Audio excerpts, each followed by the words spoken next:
gonna be straight up with you. To a certain extent, I was scared. I was scared of saying the truth because of what everybody else would think. And I'm gonna be straight up with you. Richard Hart revolutionized crypto.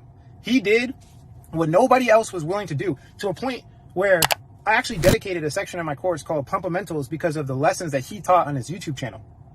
Not only that, but the same Pumpamentals was copied. There was, I would say, hundreds of projects that copied the same thing he did because of how good he put together his tokenomics, his tokenomics, whatever you want to call it. He calls it Pumpamentals, right? Uniswap was used. I used Uniswap for the first time ever because of his project. Because of his project, I used Uniswap for the first time. That Genesis that you see back there was purchased with Hex. Out of every single coin in my portfolio, Hex did the most percentages compared to anything else I bought. And trust me, I got some serious coins. I got into sheep. Of all of them, I made more money off of Hex than I did anything else. Okay? People are scared to say this. This man's been blackballed from the industry because they were scared. They were scared of what it could do. And nobody understood it at the time. And that's why everybody called him a scammer, because they thought that he was going to pull off some big rug pull or something like that. Now, there's vulnerabilities with every single platform. There's risks in every single platform. But obviously, he's putting his face out there. He's in America. Public opinion. He's getting the most press releases. Think about it. This man, if he rug pulls, he's done. Like, he's putting his face out there. There's people that literally promote projects more with anonymous founders that nobody knows that could be a complete scammer. This man has put his whole entire reputation on the line, his whole face. He twerked on TV, right? He's on a stripper pole. There's no way he's rugging. There's no way he's rugging. He has the fastest horse, clearly. If you look at the percentage increase, okay?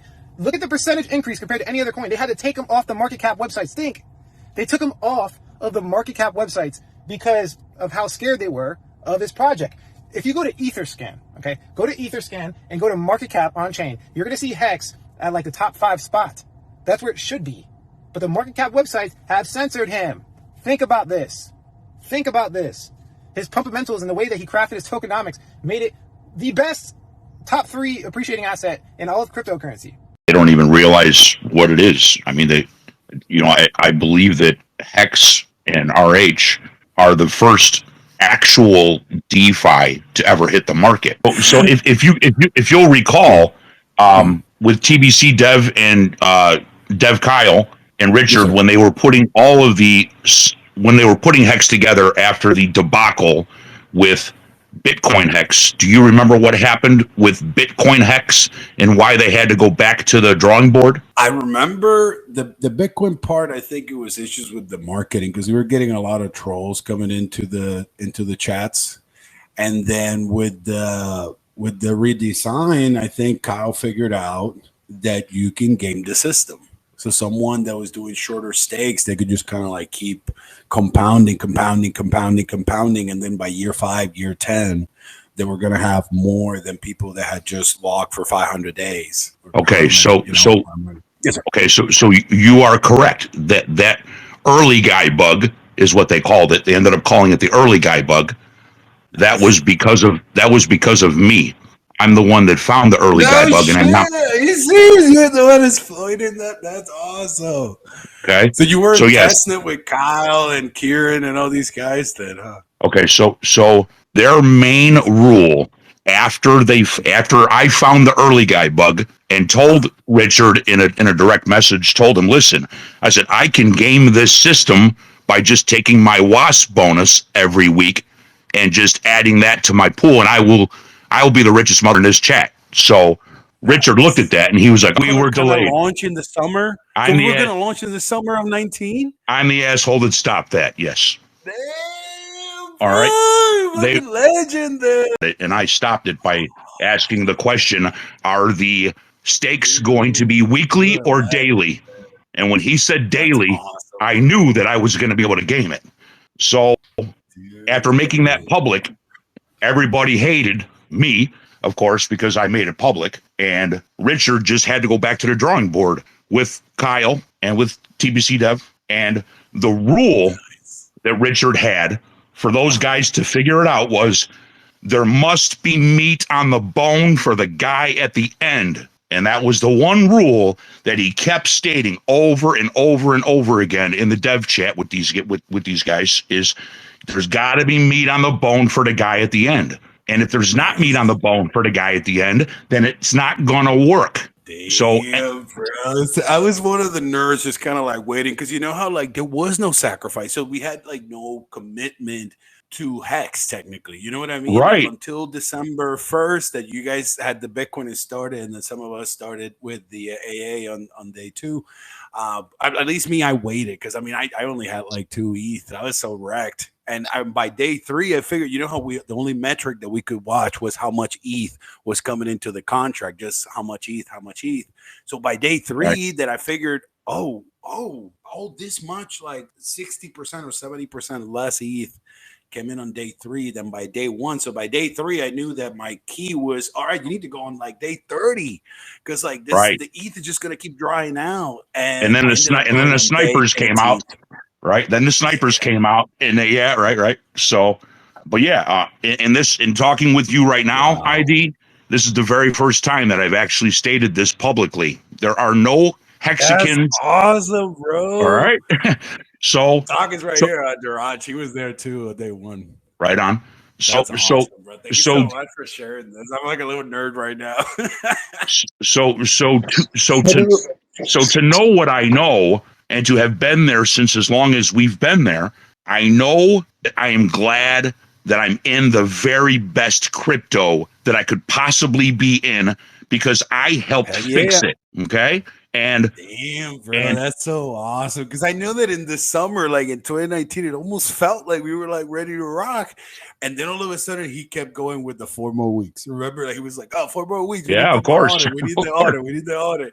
And we were like, "What the fuck? We want to go."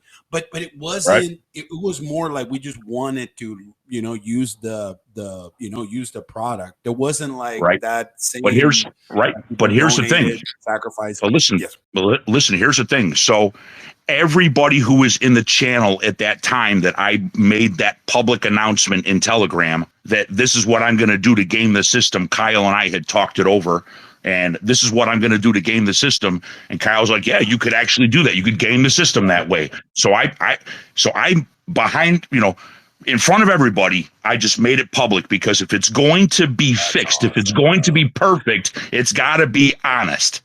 And Richard told me in a direct message, he said, "Everybody's mad at me." Richard said about himself, "Everybody's mad at me because I told you that it was going to be a 1-day stake minimum rather than a week-long stake minimum.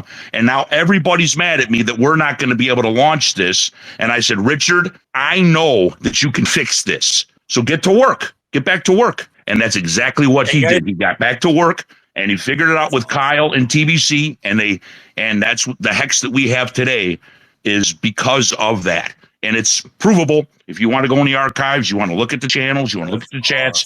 That was all. That was how that went down. So I know that Richard could have launched that coin. He could have ousted me out of the channel, never to be heard from again. He could have probably flagged. You could have probably flagged your. You got it. You know how he was doing the silly whale penalty. Right. So wait, we're not discussing the gas on ETH. Those times it was as cheap as we're getting right now on Hex on Pulse. So it was just 3 pennies, 5 pennies, 10 pennies. Yeah. All these transactions could happen because we could do microtransactions for profit. Oh man, this is such an awesome conversation. Thanks for sharing, Joe. No worries. This has been a roller coaster since the very beginning. And we have seen it all. The people that have been there for forever, we have seen every amount of FUD that we could see, every amount of hate, every amount of gatekeeping. Like, I'm not worried about the immutable code that is perfect. I'm not worried about that.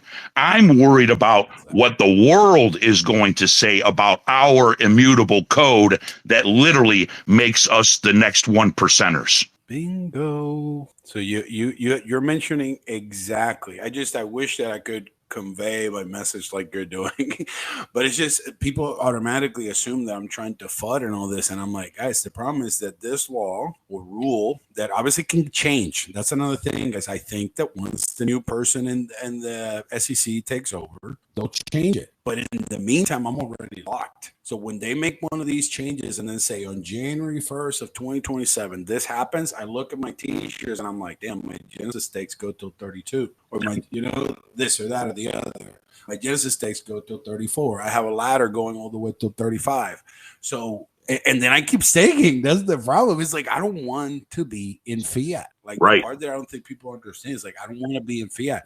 I don't think Hex is ever going to be expensive because Hex is like helping you. You don't want to be getting the base every single week, now. I mean, we're getting the base faster and faster. So I'm like, I want to have enough fiat for 2 months.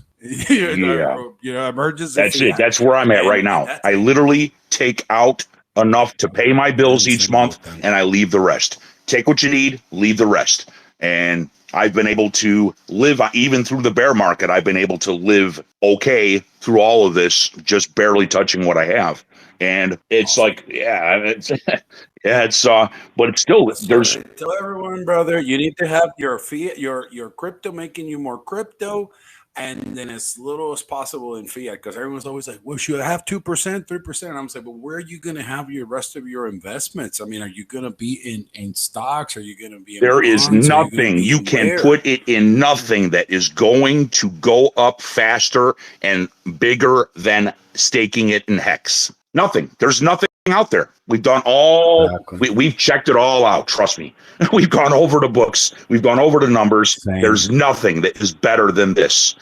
That's the problem. I remember in 2020, right there when we started dipping in August, I remember still thinking, you know what? I want to have a bag that I leave in silver and I just let them run, run at the same time. Right. By the time that RH did the August videos and he just kind of said, like, whoever's got the t-shirts, they're going to get all the Hex. I was like, oh, I need to have as many. So I think that the most important thing that we can do is, if Trump does it right and he's moving us forward, is to get JD Vance in there afterwards for another 8 years. Like, we literally have to keep the momentum going, because once the other side gets control, they're going to try to undo everything that's done, and the cost of a loaf of bread is going to rise to $1.5 million. And we'll be lucky that we just got into crypto early, that we can afford the $1 million loaf of bread, right. And maybe that was the only move that we had at the time. And maybe that's all it will do. Maybe that's the best it can do, is just afford us that $1 million loaf of bread in 3 or 4 years or 6 years or whatever it is. But, I worry about these CBDCs. I worry about the regulations. I worry about all that stuff, because I'm all in. I'm all in, and I'm not going back. So, you're here. Right. Exactly. What are your thoughts about if they switch the rules of the game, even if they don't tell us? Because my thinking is that they released a brand new dollar, almost like when Venezuela just does their little bank holidays on a Monday and they just shut down, and then they just released a new coin on Tuesday. Right. But in my mind, if only a couple of nerds can see this. So meaning they don't understand inflation, deflation, monetary policy, M2, and none of that combined. Well, which I'm not trying to say that I do understand that, guys, by the way. I'm just throwing out their names and stuff. But my point is, if they can just get away with that without telling anyone, and then they just call it dollar. Well, so instead of going from Bolivar Fuerte to Bolivar Soberano, that's just it, though. That's just it. If they have been able to get away with it in other countries in the past, there are a load of us, not just Hexicans, but a load of us who have got all of our eyes peeled. We are on X and we are paying attention. And Richard Hart's attorneys are Elon Musk's attorneys, and the Manek crew with Valuetainment, they are fully aware.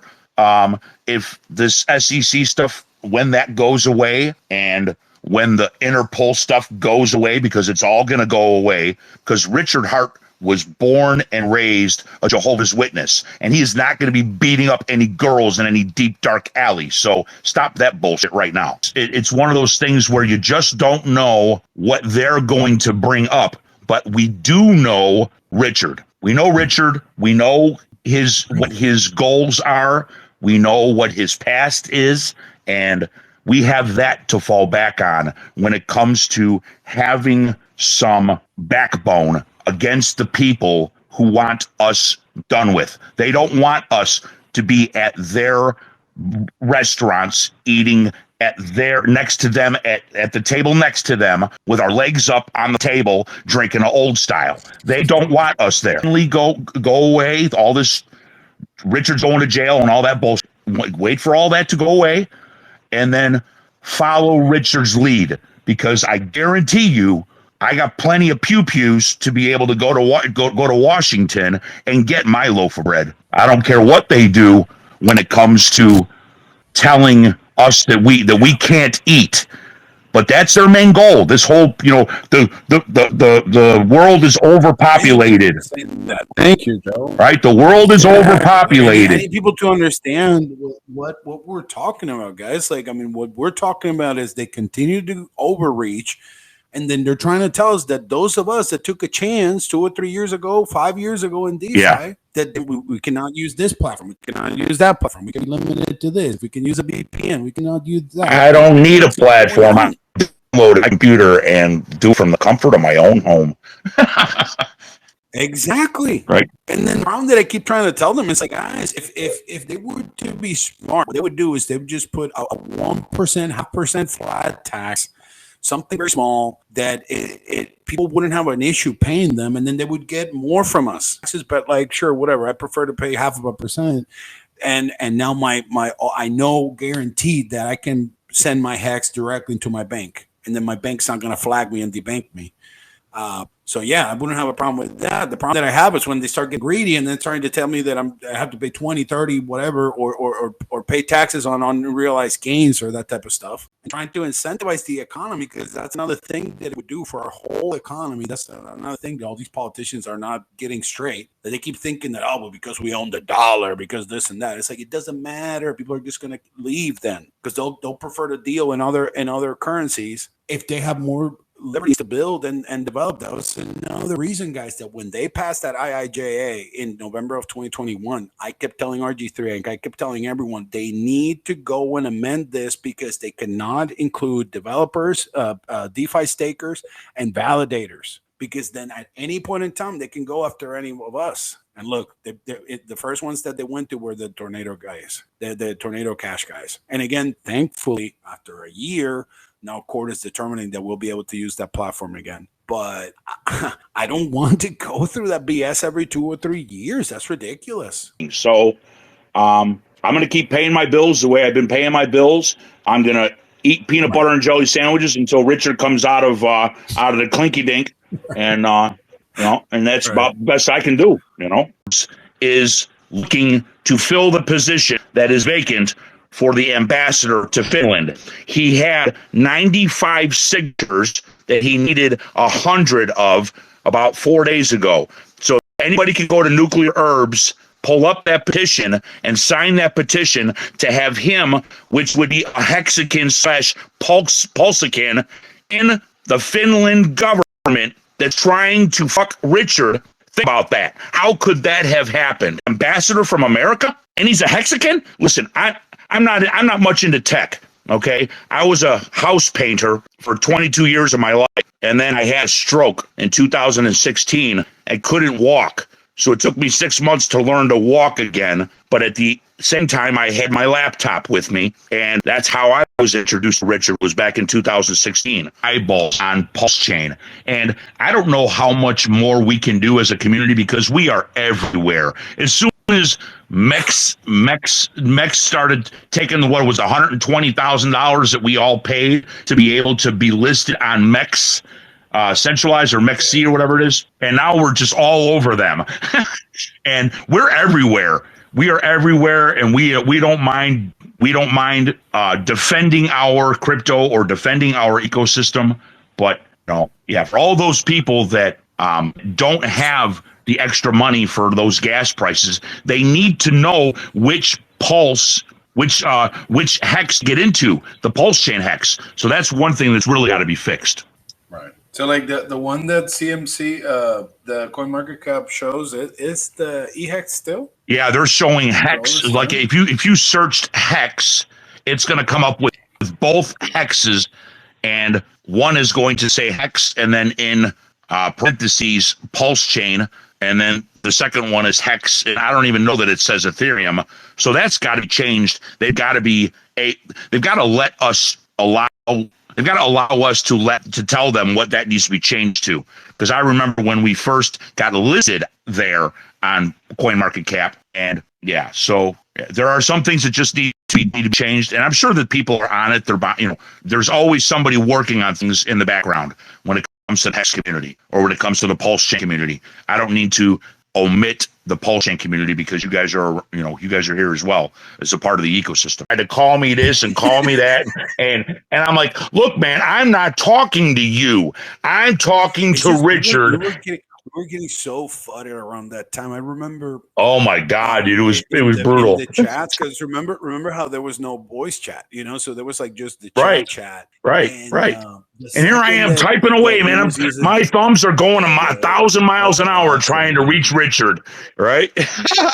Yeah. It was so awesome because it was so easy to get in touch with him, and I mean it was like that all the way. I would say probably July for sure, man. Yeah. So for me to tell you that I message him right there in the chat, and right? Show up. So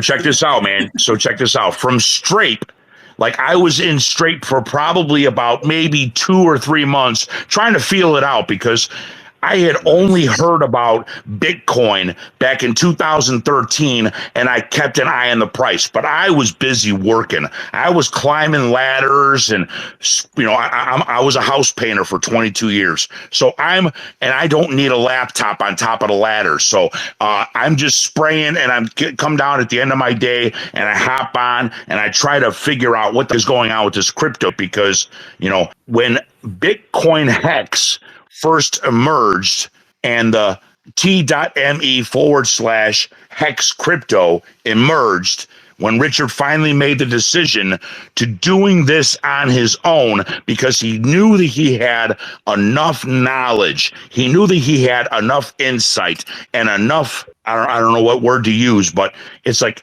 he knew he was enough to be able to create his like he knew that he could do it better than the rest because he had been watching all of these assholes take everybody's money. When I heard the first stream with him talking with Chris DeRose, I remember thinking that same feels because I was like, wait a second, this dude is not trying to sell me anything, but then he's calling out all this other bullshit that we all know. But then we don't kind of want to talk about it because we don't want to affect the price or affect the image. Right.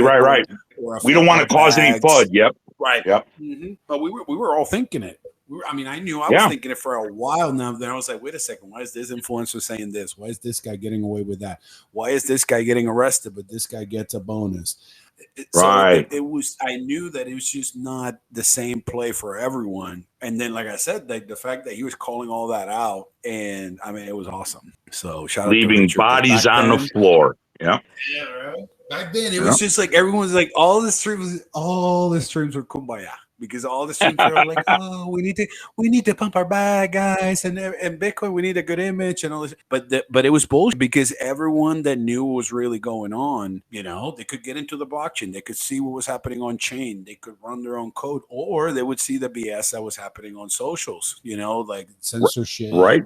And some. It was literally only a year to 18 months before anybody knew that Richard could literally do this. Richard had the tenacity and he had the knowledge and the smarts to be able to create a token that nobody else could come up with. But it was only 18 months before that for anybody to even know that was even the case, with everybody getting wrecked. And what is it? Richard's calls. He had Richard's calls up for forever. That ran to maybe like a year ago, I think. Yep.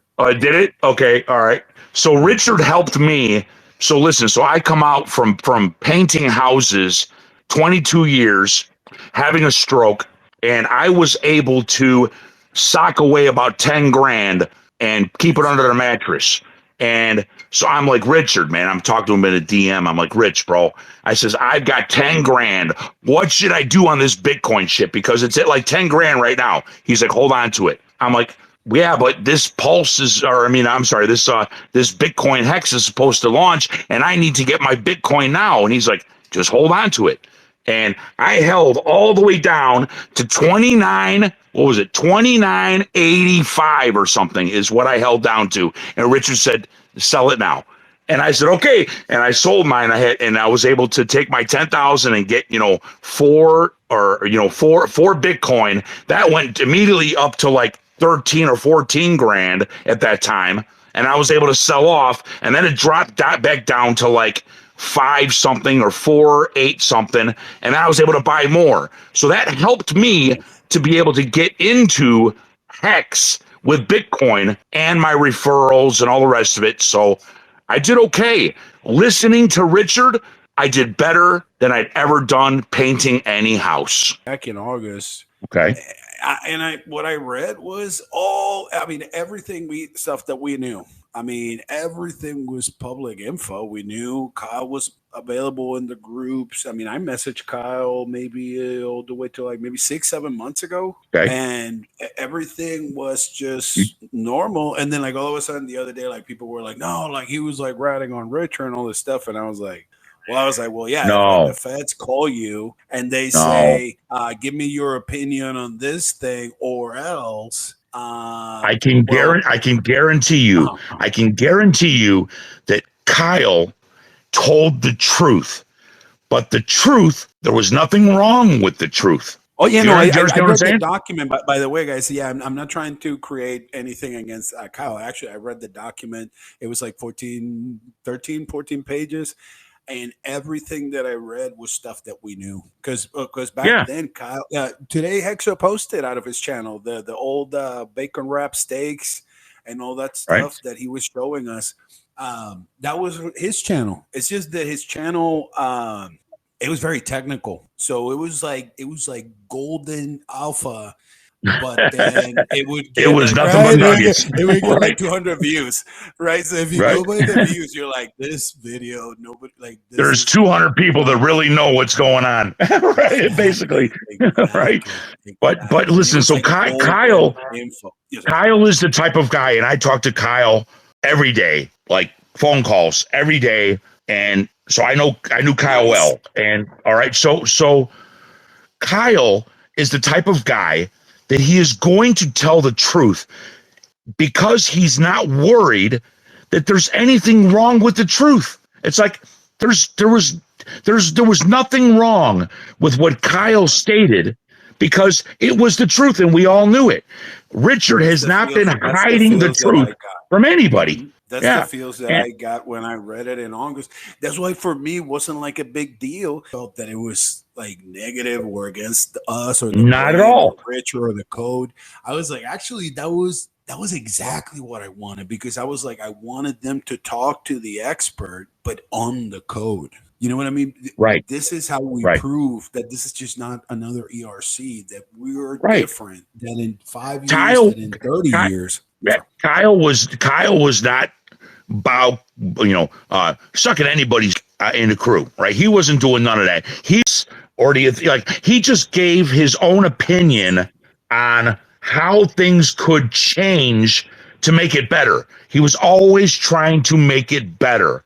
And Martin, I don't know if you know Martin. Take yourself some credit then for breaking that, because some of us, we believe in the stake, we believe in the t-shirt. So thank you so much for being there in the test net and putting those hours, because some of us we use it, we use the product, we believe in it long term.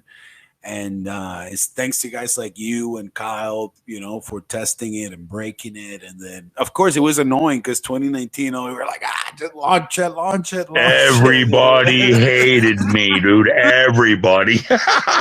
So, but yeah, so thank you. Thank you for understanding that all I wanted to do was game the system. And I was there long enough hours each day to know the only question that Richard had to answer for me was, are these going to be minimum of daily stakes or weekly stakes? Because that was the conundrum. They didn't know whether it was going to be a weekly stake or or a day. I'm sorry, a daily stake or a weekly stake. And once he said daily, I knew right then I could just include my we are all Satoshi bonus into my stake for the next week. And I would just roll over every 6 days. I would roll it over and I would be, And I said that publicly. And you can ask RG3 if you want to take a copy of this thing and send it to RG3 and say, hey, man, is this guy serious? Yes, my name was Michael and my username was Breeb050. And, I went on to try to create other things because I was living on the south side of Chicago, and I'm from the south side of Chicago, and I wanted to be able to go to the bar with all my other painter buddies and construction buddies and say, listen, man, we're all around here shooting pool at the bar. You got to check this out, man. I finally found something that could change your life. Download this and then go ahead and get into this app, and this will change your life. That was my main purpose. I wanted to get more people into the AA lobby. So Kyle and guys, the AA lobby works so awesome because the gas fees were just so low that we could just do so many. I mean, I remember a couple of times where I was doing 2 and 3 AA swaps per day. Because like, after a while, I was like, oh yeah, like on days that it was very low, so you would see very few units of ETH, and you were just trying to buy as many as possible. And I know that there's some people that they've, at least their interpretation is that there was all this wash ETH and all this stuff. I was like, well, I mean, some of us were buying Hex, swapping it back for ETH, and getting more units. I know at the end, I had so many more units of ETH compared to. But if you think about it, but listen, ID, if you think about it from my perspective, okay, I am a 22-year painter who's had a stroke from heat stroke and whatnot. I could barely walk. I learned how to walk again. It took me 6 months to learn to walk again. And for me, it was all I had to listen to. And I'm from the South Side, bro. I'm not from the white neighborhood. You know how Richard talks about how, he likes to talk about this when he's around black folks. Okay, yeah, listen, I'm from the South Side, and I'm telling you that I can spot a scammer a mile away. I had guys every time I went to the liquor store to get some candy or whatever I was getting at the liquor store from the time I was 7 years old, tapping my pockets to see if I had change on the south side of Chicago, saying, hey, man, you got any spare change? Like, I'm from that place. And so for Richard, it was no doubt in my mind that he wasn't a scammer. He was telling the truth. He came from good stock. He came from a good religion that once you leave that religion, you can't come back. Like, my very best friend of mine is a not born again Christian, is a Jehovah's Witness. And so I understand the Jehovah's Witness take on life and religion from him. And we talk every day. So that's my buddy. I'm like, okay, so what you're saying is that if Richard was born and raised as a Jehovah's Witness, he cannot lie. To lie to you in any sense of the word, you don't know how strongly convicted people can be about their religions with God. So I knew that, and then to hear Richard through that first year, he helped me get my Bitcoin. He helped me hold on to it. He said, hold on to it. I'm here to tell you that if it wasn't for Richard and it wasn't for this community and it wasn't for my faith in something greater than myself, looking over the rest of humanity, like the people that believe that lying is a sin. If it wasn't for me understanding that, because I will never lie myself, to see that same thing in Richard, like I can see it. Like you can't deny that stuff. And to know that Richard is not lying about it triggers everyone in crypto because in crypto, nobody likes that stuff. I know. For Nuclear Herbs to become the ambassador, because he has said in multiple, text messages or spaces or whatever, that he and his wife are already packed and ready to go to Finland. They're ready to go. They're ready to go. So if we The thing that had, I've been trying to alert some people is like all these politicians that got signed up even in the last week, they're not all pro DeFi. So no, there's 280 pro crypto, meaning they like CeFi, they approve of Bitcoin, they don't want to restrict it, they don't want to censor you that you yeah, use it, but all on they the back want end. Their level. Yeah, of course, because eventually Yes. what they'll do is they'll start saying, "Oh, but guys, by the way, you normies don't know how to handle your crypto, so only Coinbase can handle your crypto for you. So now you Right. have your little numbers on your phone, but then not your keys, not your crypto. You don't own nothing." Right. And then And you guys everyone's all keep like, "Oh yeah, buying, look at all my Bitcoin." and you guys keep buying Yeah, Newport exactly. 100s. No, hook it up to your 401k and do Yeah. direct deposit. I'm sure that they would incentivize everyone to just keep buying more and more Pulse. I'm sorry, more and more. Yeah, sure, Pulse and Hex, but more and more Bitcoin directly out of their paychecks. Not even take it to fiat, not even anything. Just send it directly to Coinbase and turn it into crypto. Right. But But don't get your keys. here's the thing that you need to remember is that no matter what the government does, they will always be behind the cutting edge of technology. Because the last time I went to the DMV, they were using computers from 1984. So there's no way in the world they are going to stay up in front of us. We are always in front of them. And this community will always find a way for you to get what you need, whether that's through tornado. It's like there's always going to be a way, and the community will always make sure of it because there's a lot of smart people in this community. Once the fog clears, he can do whatever he wants to use mailing, every Yeah. right. That's what I'm getting at. I'm getting at everybody's going to hear about it. And if you don't hear about it, sorry, your $1 million That's loaf of bread is including the beyond your means.